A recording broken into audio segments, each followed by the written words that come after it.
So what we're going to do is we're here to expose it, let people tell their story, and let everybody in the public see the horrors of the court system in Suffolk County, New York.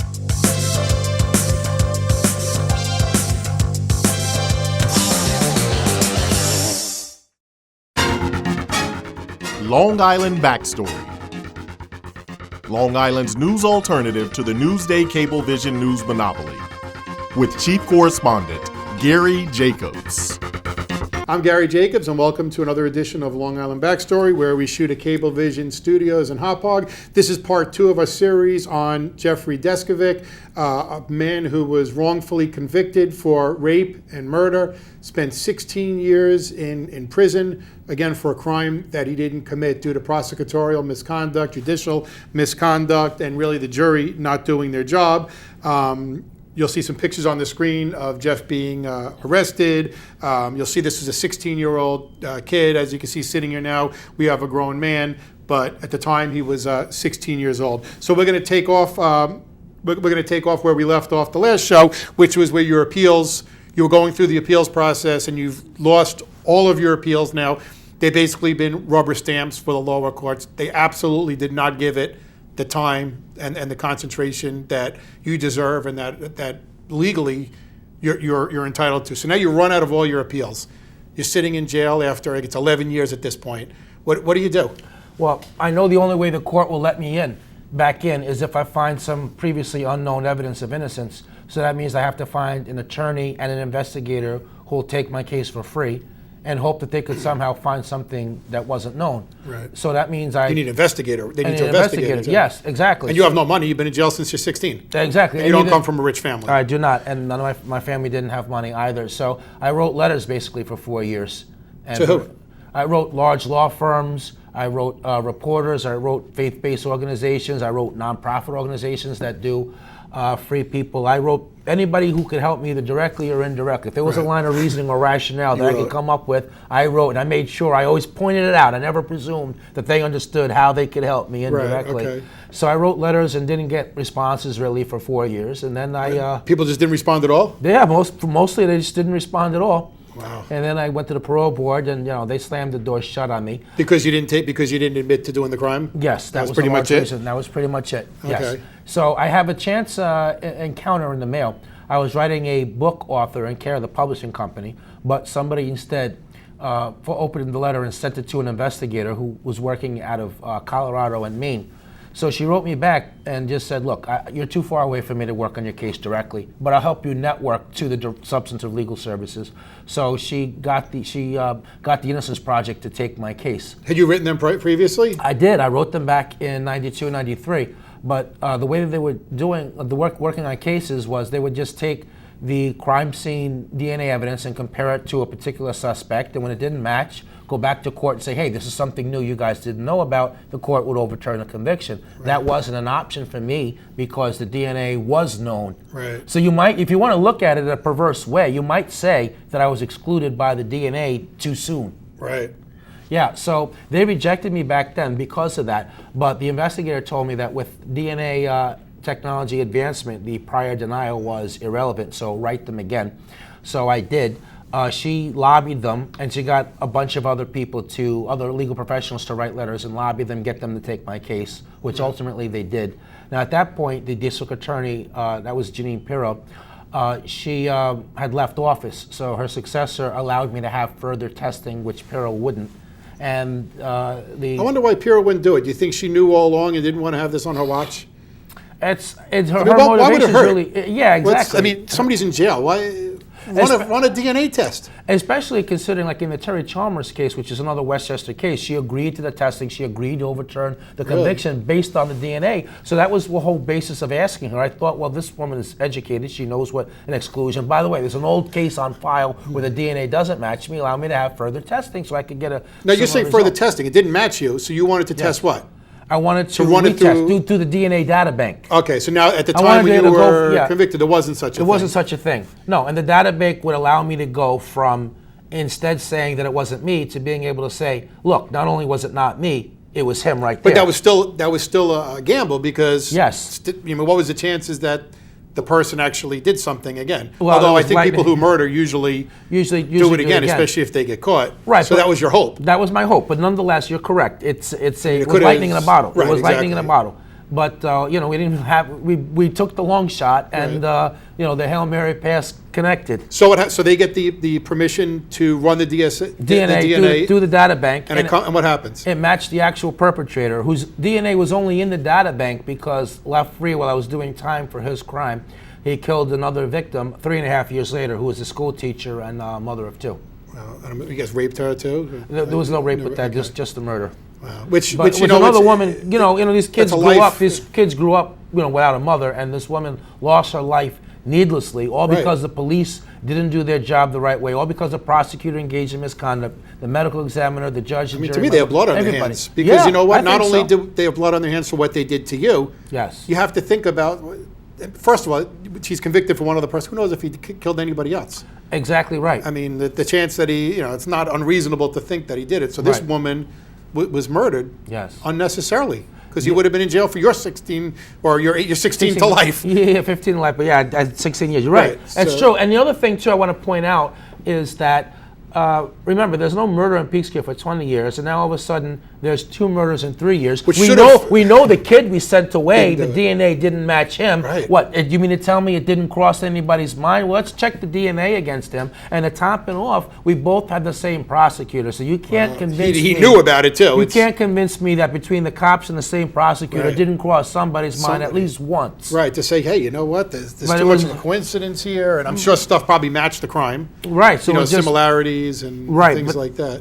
Exactly, but they just felt it's better to let a sleeping dog lie, right? And so I paid the price for that decision. So now you're in there in the Innocence Project. What happens? I mean, they call you and they say, hey, Jeff, we The got lawyer- great news. The lawyer came What- to see me, and she said, yo, Jeff, we got great news. First, the material's been tested, and that right away threw me for a loop. I'm like, what are you talking about? It's not supposed Oh, you to be didn't know it was tested. going to be done at that No, point? it was not supposed to be done for a month later. Okay. But Why would you wait a month, sir? If somebody's in jail, Yeah, well, you think just- within 24 hours somebody do, would... do, do, you do you think the prosecutor in the system is giving that much consideration Right. to the prisoners? Right, exactly. Okay, But still, so- it's no, scary well, when you think about it. Of course it is. That you'd want Just the them chance to do that somebody's in jail, you'd say, I don't want this guy to spend one more night in jail if he doesn't. If he did, he did. Right. Of course. I agree with you. So they come to there and they say, we got good news. Yeah, it's been, and then they say, look, the results it matched the actual perpetrator. You're going home tomorrow. Really, that fast? Yes. And I'm Now, like, did they speak to this person first, or they just matched and that was it? well, on the prosecution side, I mean, they ran some No, you see, because confirmatory it tests. matched that this person, it And matched then the murderer. It matched the murderer, right? But they also had sent a district attorney investigator to question him, and he ultimately Oh, and he admitted it. confessed to the crime, and he also admitted it to a reporter on video camera. So just to be clear, there's no coerced confession in that instance at all. Okay, so at some point they let the Innocence Project, who was my representation, know. So my lawyer came up and told me, look, you're going home tomorrow, and I was so stunned that I actually said, no, I'm not. And we went back and forth 3 times, right? Because I can't, because all they do is fight me and win, right? Right. So I'm and then once I was finally convinced, because the lawyer asked me for my clothing and shoe sizes. That made it real for me. And that was 3.5 hours to get to that conclusion, by the way, on my part. And then once I finally got there, then a different fear crossed my mind, which was I thought something was going to happen between that day and the next before the district attorney changed her mind. Right, okay. Yeah. But fortunately, there was no changing of the minds. Conviction was overturned. I was released September 20th, 2006. Went back to court November 2nd, 2006, where all the charges were dismissed. So you just against walk me. in, they dismiss all the charges? On Did somebody based say I'm grounds of actual sorry? Or innocence. like, None of the people who were originally involved. I mean, the prosecutor was in the courtroom and the judge, but neither of them were their counterparts who were originally involved. but in they my were case. still working up there, so they could have been there. What's that? They were still working in their Yeah. county, right? So they could have been. In fact, I Well, think the somebody was prosecutor- promoted, weren't they? Well, yeah, the lieutenant who oversaw everything, the police lieutenant, became the police chief in Right. Peekskill, and they stayed with him another like 6 or 7 years, even after I emerged.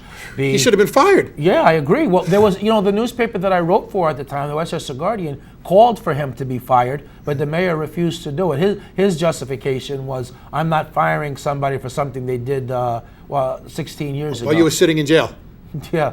Like you forgot it, forgot about it. Let's move on. Well, it also sends a message to anybody else that it doesn't matter. We got your back no matter what, even Right. if it's, Doesn't even if matter it's what you do. misconduct. So the judge was still sitting on the bench. I mean, he ducked the case. He didn't want to be involved in it. The prosecutor mysteriously retires 2 weeks before I came out and runs to Florida. So come on, you can't tell me he wasn't tipped off. Right. The medical examiner, as soon as when I filed lawsuit afterwards, he retired quickly too. I just want to show on the screen, we have the picture of your exoneration. Is that Barry Scheck? That's there? That's and Barry he's the one Scheck. who runs the Innocent Project? He's the one who runs the Innocent Project. Also next to him is Nina Morrison, who was my primary staff attorney. And then on the other side to me, this older woman, she's one of the people who lost on the 4-day rules. She was trying to get that overturned, but just ran into a completely unreasonable Court of Appeals and Sonia Sotomayor. Wow. So I just want to go back because we have a little bit of time. Then we're going to talk about what happened when you got out. When you were in jail, because people can say, well, now he's out of jail. How does he adjust? I mean, when you were in jail, I think at one point you were almost murdered in jail. Yes, that's true. I was hit on the sides of my head multiple times with a 10-pound weight. Right. Now, when you get out of jail, how do you adjust to getting out of jail? I mean, like I said, when you went in, you had no cell phones, you had no Facebook, you had never had a girlfriend. So now you're going in at 16, and you're what, 32? You're 32 when you get out. So you never dated anybody. You were never a teenager. Right. Do they help you adjust? I mean, where do you go? You open the door. Where do you go? They just release you, and that's that. That's it. And where do you go?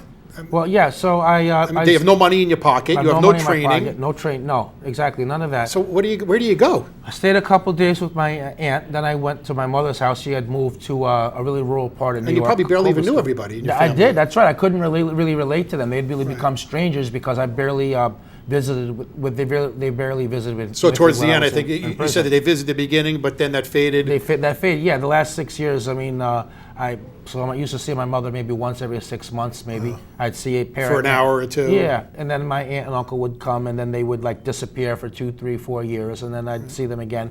So eventually, do you think they thought you did it?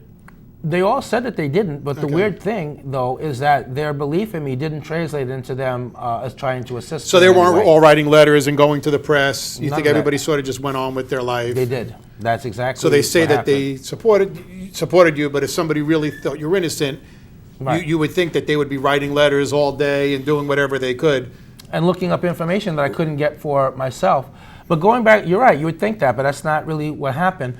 And in terms of the point you were making about trying to reintegrate. So basically, I was just released really with nothing. I was really essentially on my own. No money? They don't give you hey, here's $10,000? No. You can file a lawsuit. Right, but that you get takes out, between 3 to 7 years. But right now... In the meantime, there's no housing, cost of living. What about training? No, there's no job training, job placement. There's no classes on technology. Get you an apartment? No, none of that. They just literally open the door. And that's it. Somebody picks you up. You call somebody in your family, or they set it up and... Yeah, and I bounced from. And you can't drive. You don't have a license. I don't have a license. No, I couldn't get a job because I didn't have the same job experience that other applicants had. I had this really big gap on my resume. I bounced from place to place. I very nearly ended up into a homeless shelter. I'm surprised you didn't. You could almost think you go into depression and be suicidal because I did. Were you happy to be out, or how'd you feel when you? No, it had to be a mixed. No. You only knew jail. Exactly. Here's the thing, right? When I was fantasizing about my freedom, I thought I was coming home to an idealized life where I was going to live where I wanted to live. I just assumed I'd have friends. I'd assumed I'd be able to get a job at the same place I would have gotten had my life not been disrupted. And I thought that I'd be compensated, financially right away. I didn't see all the mental health issues on the horizon. Typical things like post-traumatic stress disorder, panic attack, anxiety, feeling of being frozen in time, of moving at a slower speed than the rest of society. I didn't see any of those things. So those were all obstacles that I had to deal with. Eventually, I got lucky that Human Development Services of Westchester, by coincidence, I happened to fit their mental health criteria of populations that they would rent an apartment for, and I had to give them 30% of whatever I made each month. So even if I made nothing, still 30% of nothing would be nothing. So I finally had some stability of housing. I was never able to obtain gainful employment. I used to make money writing articles for a weekly newspaper, but because it's a weekly, Guess how many they wanted per week? Right, One. exactly. That's I not would that make much. money doing speaking engagements, but that's like a performer. You get paid if you get booked. So it was a very tight existence. I mean, I was not above putting cereal in a bowl, putting it on my backpack if I had to go to the city to see my lawyers. I mean, at times, I could barely afford to buy the train ticket. So, one of the lowlights was I would hide out in the bathroom when the train conductor was coming around, hoping that he didn't punch my ticket so I could somehow use that the next time around. It was very difficult. I mean, I had a really inexpensive car that a private citizen donated to me. And if I had to even make even the most simplest of maintenance repairs, that would wipe me out for the month. Was your feeling that people were looking at you like you were still guilty? What was your? Yeah. How do you think people looked at you? Sure. There really wasn't a doubt as to my guilt because the actual perpetrator. Well, was we know caught that and there arrested. wasn't, but No. But even felt. as to the general people, Oh, okay. because the actual perp was Right. convicted, but the stigma was more on the level like, okay, you were in prison wrongfully, yes, but you were still there for 16 years. So how much of that rubbed off on Right. you? Is it safe to have you around? Well, that's what I meant. I mean, people would be Right. like, you know what? I don't really want to be friends with him. I don't want him Yes. around my kids. Exactly right. All those things. because you've obviously seen some pretty horrible things. Right. While you were in prison. That's right. So now you get out and you I try want to to add, I read. want to jump in though and just add, I want to just give a special thanks to Mercy College, which they allowed when I was on my way to the shelter, just a couple of days away, because everybody was refusing to take me in. Right. Okay, Mercy College, which had already offered me the scholarship and the tuition. The tuition and the books, rather, they upped the ante and they allowed me to stay on the college campus. Wow. And they gave me a meal plan, which is helpful because Yeah. every now and then I wanted to eat. Yeah, I'm sure. And have good food too. So I wound up graduating Mercy College with a bachelor's, and then in 2013 I graduated John Jay College of Criminal Justice with a master's degree, Master of Arts, where my thesis was on wrongful conviction and the causes and reforms needed. Right. That's great. So now you sort of dedicated your life, though. You have these degrees, but you dedicated your life to Fighting freeing wrongful people who are convictions, yeah. wrongful conviction, changing the system, and also exposing it. Because I think Yes. if you're never involved in the judicial system, and you've never been exposed to it, you're like I was, and you would think, you know what, everything's fair. And you know what, when you see somebody getting arrested and they're walking out with a hoodie, or in your case, you're a 16-year-old kid, you look awkward. Hey, he failed the polygraph test. He signed a written confession. This guy's guilty, So it needs to be told out there because most people, I don't think, realize how common this is. And I think the estimates are 10%. You say it may be even higher, Right. From your experience, and maybe Right. it's by state too. Well, it's not. Well, I guess it could be by state, but I mean that's hard to really measure because you're only really measuring exonerations. You're not actually measuring wrongful convictions. Right. So there's a Wayne State University study came out some months ago that estimates as many as 10,000 new people may be wrongfully convicted each year. U.S. News and other publications estimate that nationally 50,000 to 120,000 people may be wrongfully incarcerated. I think the percentage is 15 to 20%. I mean, looking like Brooklyn, for example, where we finally had a change in district attorney, Ken Thompson took office, and in 2 years, through having a conviction review unit, proactively reviewing old cases, looking for wrongful convictions, 17 people were exonerated. Wow. So imagine if we did that through other places where we have these. And why wouldn't you? And why wouldn't you? I mean, in humane society, why wouldn't you do it? Either you're going to confirm the guilt of somebody, which Right. If they're guilty, you're not guilty. That's it. You somebody's for pay the murder. price. But if the person's innocent, I mean, let them out and refocus investigation. Let's get the actual perp. Right. Now let me ask: how many of this is wrongful convictions? Now, what Yes. about the people that I see a lot that they admitted to it and they took a plea bargain? I think that's even more common, that somebody says, you know what, I'm up against something bigger than myself. They know that prosecutors lie. They hear about cases where evidence was withheld and they don't have any money, and say it's an African-American person, they have no money, and they fit the profile, and they just say, you know what, I'd rather take my 5 years in jail than face life in jail. Because a lot of times their appointed attorney will tell them, hey, take this plea, you're going to get convicted. Take the plea. How often do you think that happens? Because you're not counting that, right?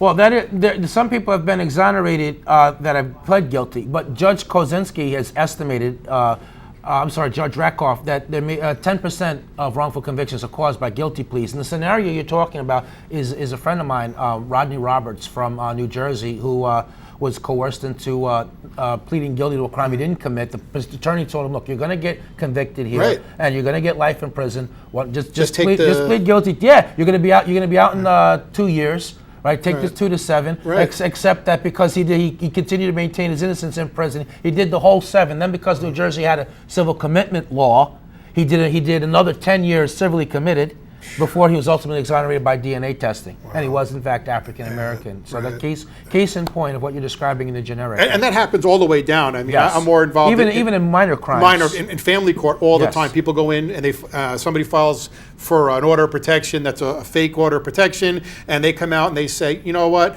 I was in chambers with the judge. They're going to convict you.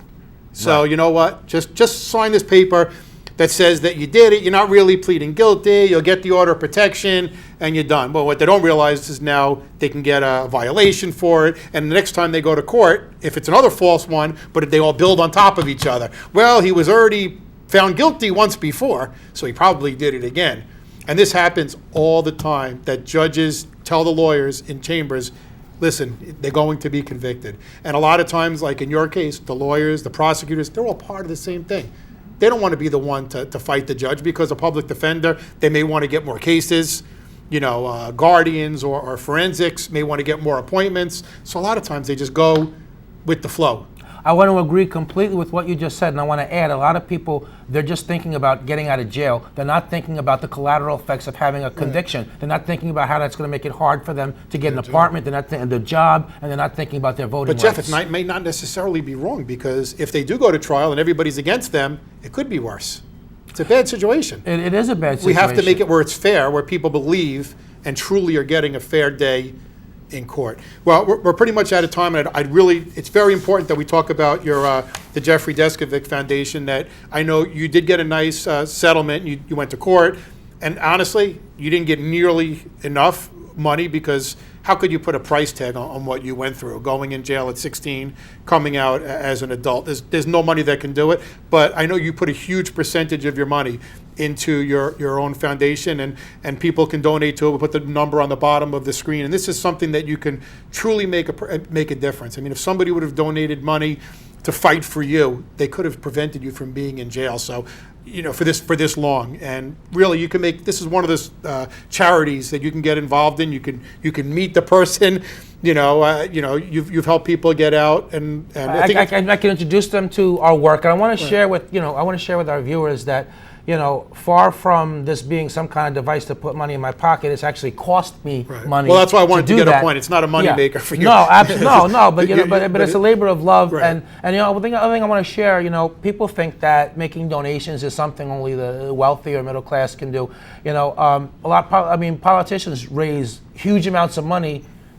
With $5, $5, $10, $10, yeah, exactly. So you'll take any donation. We'll take any. But listen, no amount is if somebody's too small. rich, please write the big. Please write the big contact check. you. Contact me, and you speak at events. And I do speak at events, and by the way, the money that I earn, it's all made out to the foundation. So I donate that to the organization. So places want to bring me in to a speaking engagement. That's very helpful. Look, of a lot of these minor level politicians, if they're making $10,000, $20,000, $30,000, $100,000, $500,000, you name it, right? If just to wax nostalgically, okay, back to the Halcyon days. Okay, how about something like that, where I'm talking about something that not only altered my life, but continues to alter lives of people who are wrongfully convicted, across the country. The money's going to go to prevent wrongful convictions and to free people who've been wrongfully imprisoned. What do you think's the bigger and more important thing to support? So that's what my appeal is. But it puts it in perspective, hearing. But is anybody listening? Right. Well, hopefully they are listening, and this is, a living example. You literally could have killed yourself.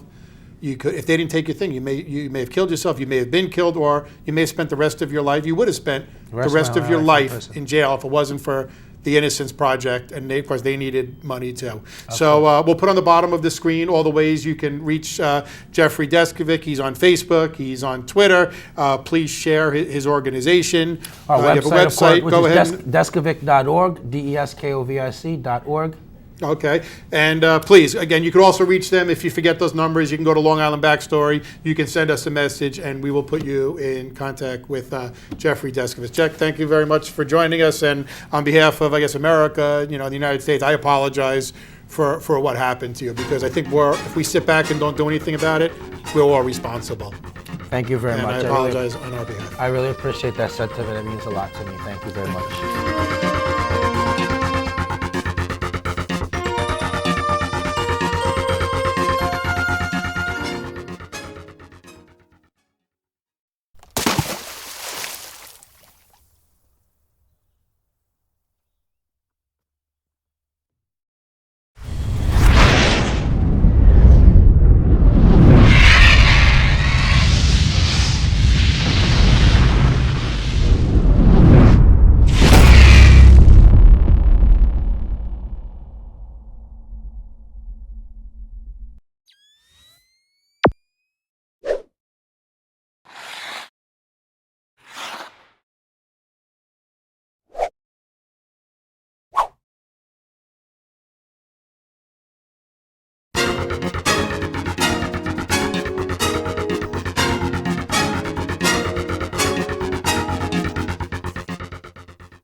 I'm one unlucky guy.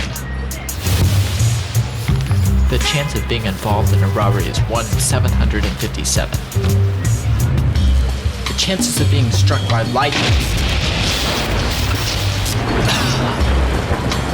1 in 750,000. Please fasten your seatbelts for unexpected turbulence. The chances of being a victim in an airline crash, 1 in 29 million. Hey, could I get some peanuts? The chances of being involved in a car crash are far greater than lightning strikes and plane crashes. And if you are texting while driving, your risk of crash increases 23 times. Now, I may be an unlucky guy, but I don't have to be part of that statistic, and neither do you. Drive responsibly.